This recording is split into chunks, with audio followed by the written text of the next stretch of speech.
Commencez par une scène poétique où un jeune garçon, Max, court dans un champ avec un cerf-volant fait à la main. Malgré ses efforts, le cerf-volant ne s'élève jamais. Vous plantez ainsi le décor. Max est un rêveur qui veut atteindre les sommets, mais il fait face à des échecs constants. Max vit dans un petit village. Il rêve de participer à un grand festival de cerfs-volants organisé chaque année dans une ville voisine. Cependant, il n'a ni les moyens financiers, ni les compétences nécessaires. Ses camarades se moquent de lui, et même ses proches doutent de lui. Mais un jour, il rencontre un vieil homme, Émile, connu pour avoir été un champion de cerf-volant dans sa jeunesse. Émile voit le potentiel de Max et décide de lui enseigner les secrets pour fabriquer un cerf-volant capable de voler haut.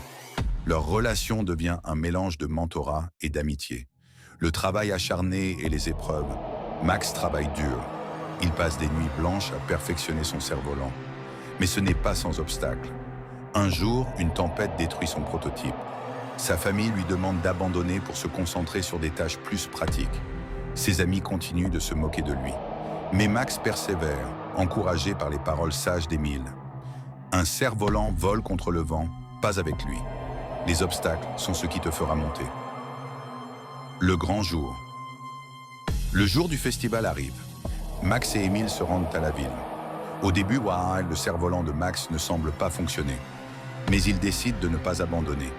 Avec un dernier ajustement et une grande dose de courage, il parvient enfin à faire voler son cerf-volant plus haut que tous les autres. Le public est émerveillé. Max ne remporte pas seulement le prix, mais il gagne aussi le respect de ceux qui doutèrent de lui. Conclusion inspirante. Terminée en montrant Max qui regarde son cerf-volant dans le ciel. Il réalise que ce n'est pas seulement une victoire, mais une preuve que la persévérance, le courage et la foi en soi peuvent transformer les rêves en réalité. Et retenez que les vents contraires peuvent sembler être des obstacles, mais ce sont eux qui nous portent vers de nouveaux sommets.